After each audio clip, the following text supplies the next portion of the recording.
Hello students, vision WBCS এর পক্ষ থেকে তোমাদের জন্য টার্গেট ডাব্লিউবিসিএস 2022 কে লক্ষ্য করে যে প্রতিদিন চ্যাপ্টার ওয়াইজ এবং সাবজেক্ট ওয়াইজ ক্লাস করানো হচ্ছে, আজকে তার আরও একটি গুরুত্বপূর্ণ ক্লাস নিয়ে হাজির হয়ে পড়েছি, যেখানে আমরা করব ইকোনমিক্সের ক্লাস নাম্বার 2 এবং আমাদের আজকের বিষয় হলো প্ল্যানিং ইন ইন্ডিয়া, অর্থাৎ আমাদের ভারতবর্ষে প্ল্যানিং কমিশন নিয়ে যে সমস্ত প্রশ্ন খুবই গুরুত্বপূর্ণ সেগুলো করব এবং আমরা করছি অ্যাডভান্স লেভেলের এমসিকিউ, যেগুলো তোমাদের জন্য আপকামিং টার্গেট ডাব্লিউবিসিএস 2022 এবং যে 2021-এর মেন পরীক্ষাটা আসছে সেটার জন্য কিন্তু খুবই গুরুত্বপূর্ণ। যারা খুব ক্যাজুয়ালি নিচ্ছ ডাব্লিউবিসিএসটাকে, যে সময় আসলে পড়ে নেবো, কিন্তু তারা খুব ভুল করছো। এখন থেকে কিন্তু প্রিপারেশন নাও, কেননা এই বছর কিন্তু ফেব্রুয়ারি মাসেই পরীক্ষা হবে প্রিলিমিনারি, তো খুবই তাড়াতাড়ি হয়তো নোটিফিকেশান বেরোতে চলেছে। তো এখন থেকেই তোমরা কিন্তু সিরিয়াস হয়ে এই ক্লাসগুলো ফলো করো এবং আমাদের ভিশন ডাব্লিউবিসিএসকেও কিন্তু ফলো করো প্রতিদিন। তো চলো শুরু করা যাক। আজকের প্রথম যে প্রশ্নটা রয়েছে সেটা দেখে নেওয়া যাক। National development council was set up in, অর্থাৎ কোন সালে ন্যাশনাল ডেভেলপমেন্ট কাউন্সিল বা এনডিসি প্রতিষ্ঠিত হয়েছিল? খুবই গুরুত্বপূর্ণ প্রশ্ন, বহুবার এই প্রশ্নটি পরীক্ষা এসেছে ডাব্লিউবিসিএস এবং অন্যান্য এক্সামেই। তোমরা প্রত্যেকে কমেন্ট বক্সে কমেন্ট করো কোনটা সঠিক উত্তর হবে। এই সমস্ত প্রশ্নের কিন্তু প্রত্যেকটা প্রশ্ন চলাকালীন সঠিক উত্তর কোনটা হবে তোমরা কমেন্ট করবে এবং আমি সঠিক উত্তর বলে দেওয়ার পর মিলিয়ে দেখবে তোমাদের সঠিক উত্তরটা মিলছে কিনা। এর মাধ্যমে কিন্তু অনেকটা প্র্যাকটিস হয়ে যাবে। তো প্রশ্ন নাম্বার 1 কি বলছে? National development council was set up in, অর্থাৎ এনডিসি কত সালে প্রতিষ্ঠিত হয়? সঠিক উত্তর হয়ে যাবে অপশান ডি, 1952 সালে। নেক্সট প্রশ্ন নাম্বার 2 দেখব।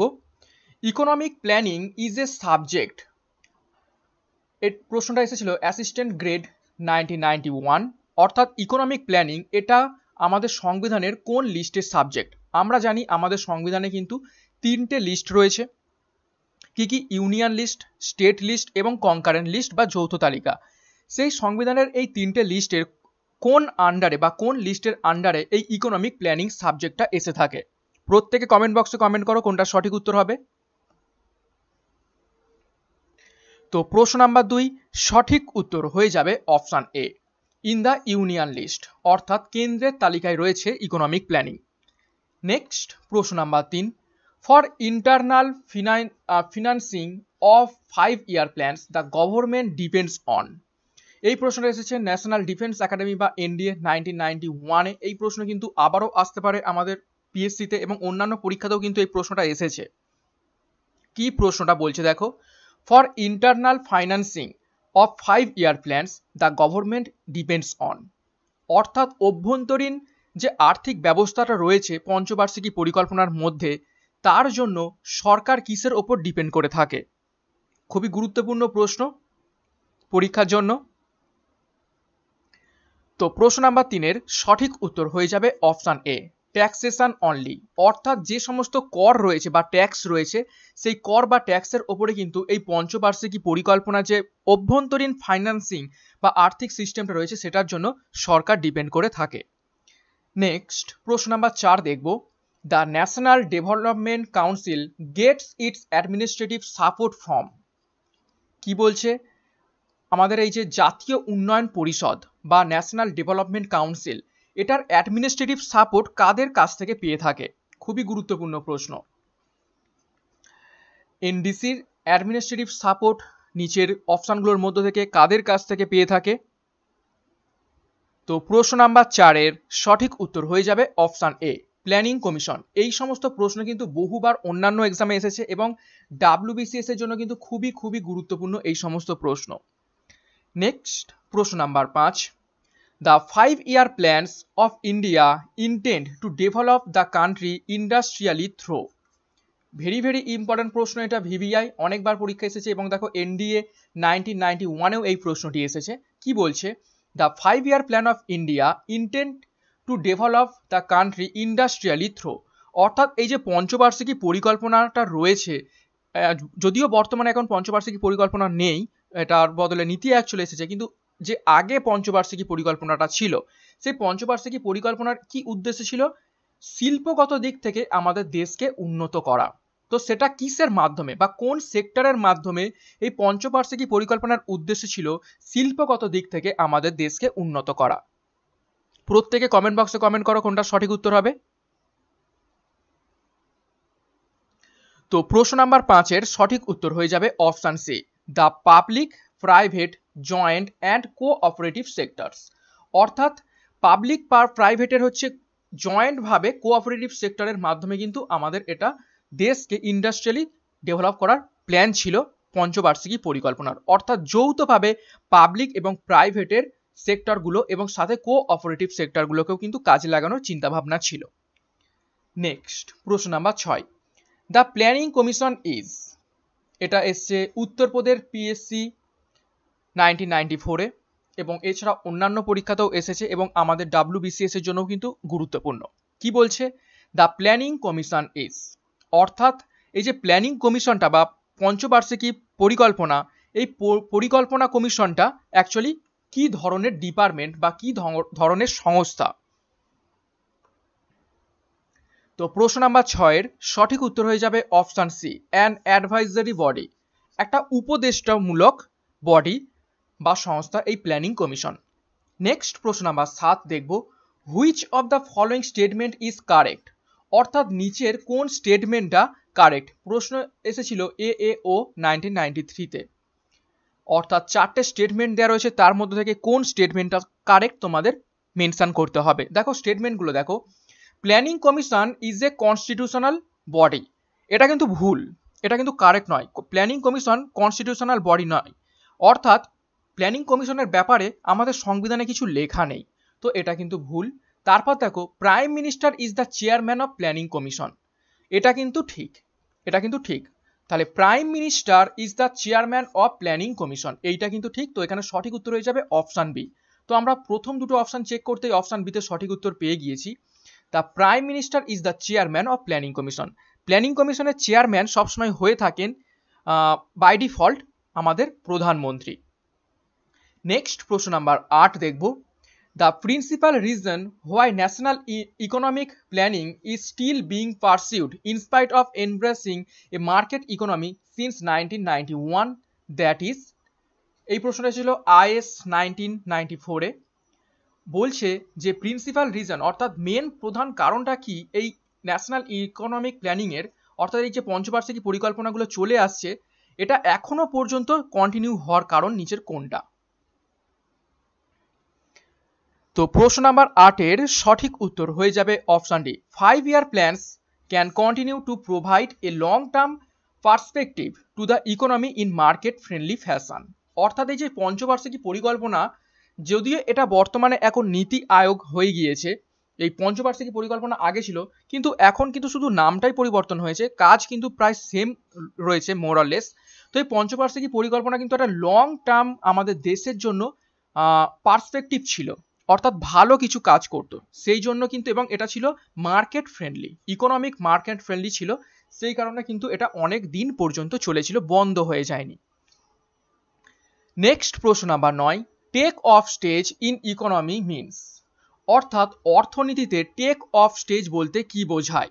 খুবই গুরুত্বপূর্ণ প্রশ্ন, এই প্রশ্নটাই অনেকবারই পরীক্ষা এসেছে এবং CBI 90-তে এসেছে, 1990 সালে CBI পরীক্ষা এসেছে। এছাড়াও এটা পুলিশেও এসেছে, WBCS এর প্রিভিয়াস ইয়ার্সেরও প্রশ্ন।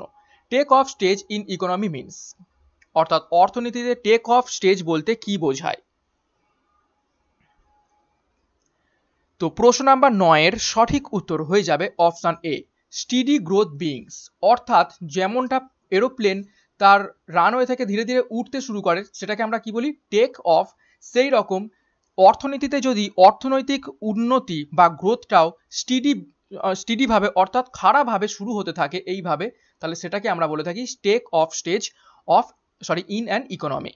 নেক্সট প্রশ্ন number 10, planning in India derives its object from, অর্থাৎ এই যে আমাদের প্ল্যানিং, ভারতের অর্থনৈতিক প্ল্যানিং, এইটা কোন উদ্দেশ্য থেকে ডিরাইভ করা হয়েছে। খুবই গুরুত্বপূর্ণ প্রশ্ন এটা।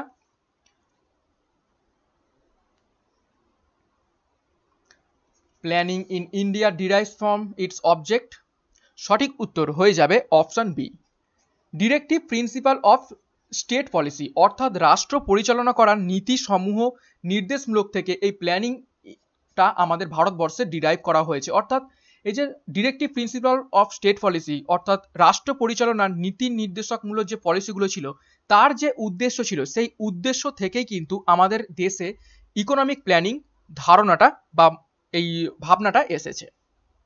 তো সঠিক উত্তর হয়ে যাবে ডিপিএসপি বা directive principle of state policy. Next প্রশ্ন number 11, 70% of working population of India is engaged in. VVI প্রশ্ন, এটা ডাব্লিউবিসিএস মেনে কিন্তু অনেকবার পরীক্ষায় এসেছে। কি বলছে? 70% working population of India is engaged in, অর্থাৎ গোটা ভারতবর্ষের জনসংখ্যার 70% জনসংখ্যা কোন সেক্টরে কর্মরত রয়েছে? প্রত্যেকে কমেন্ট বক্সে কমেন্ট করো, বহুবার প্রশ্নটা এসেছে এবং ভিভিআই প্রশ্ন।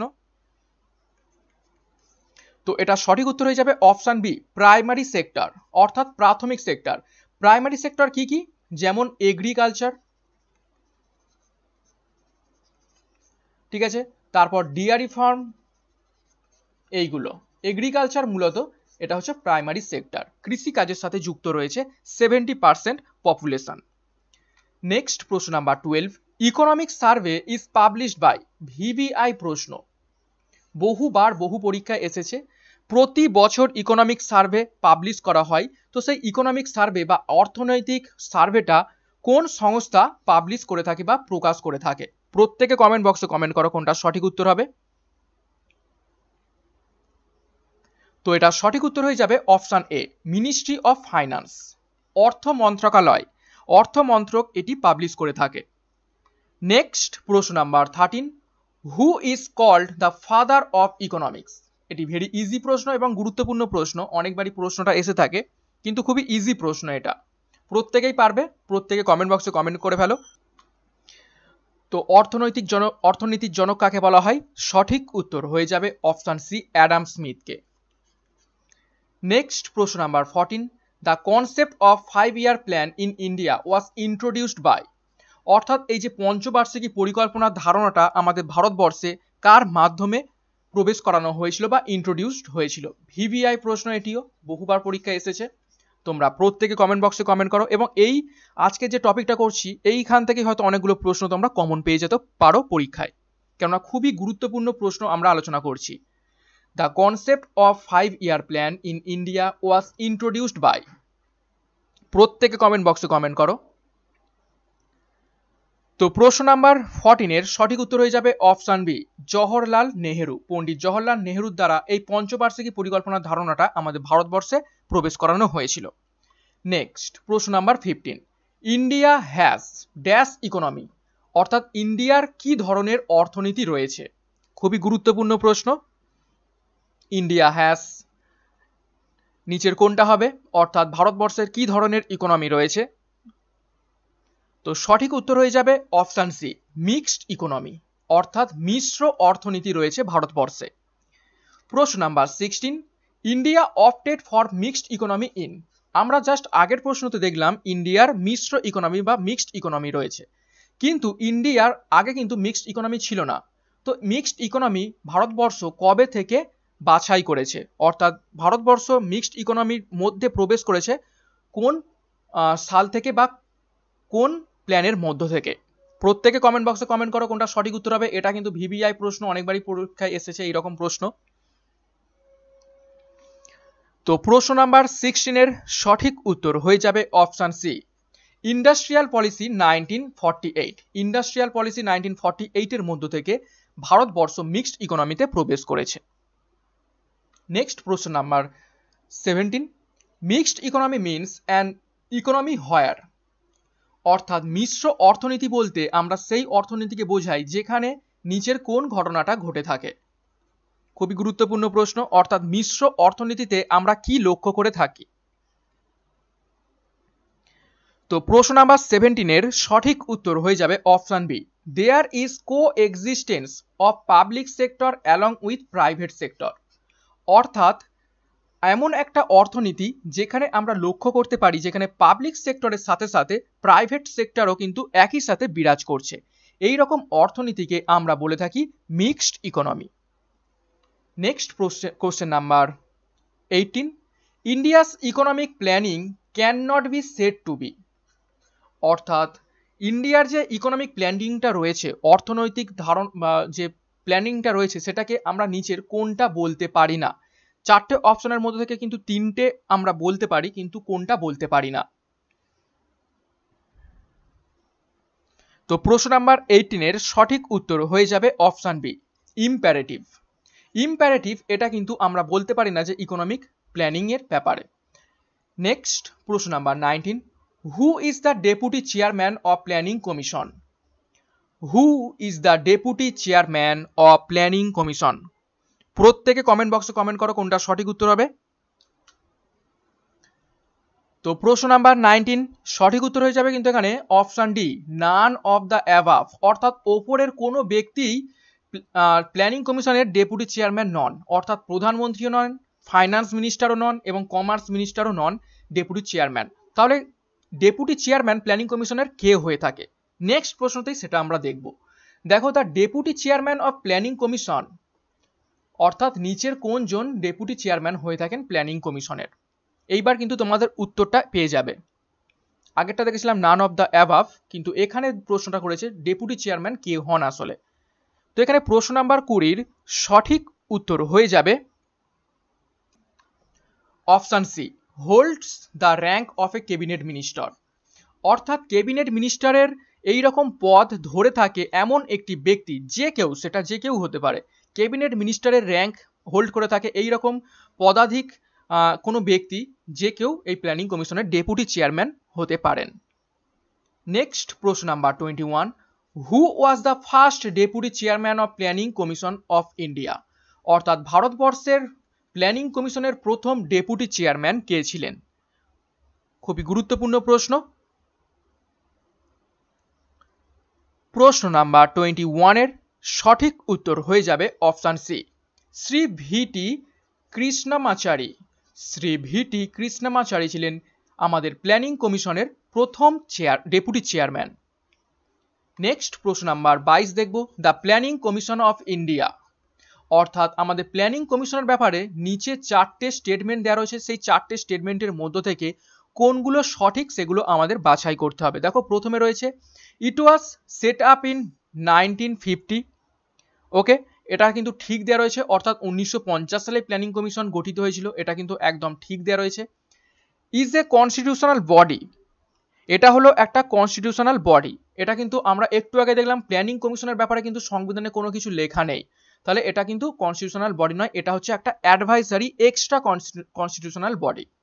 তারপর দেখো প্রশ্ন number 3, statement 3, it is an advisory body, just এক্ষুনি বলে দিলাম এটা হচ্ছে একটা অ্যাডভাইজারি বডি, তো সঠিক উত্তর এটাই হবে, it is an advisory body. তারপর দেখো ইজ অ্যান গভর্নমেন্ট ডিপার্টমেন্ট, এটা কিন্তু কোনো রকম সরকারি ডিপার্টমেন্ট নয়, তো সঠিক উত্তর হয়ে যাবে অপশন সি, 1 and 3 অনলি।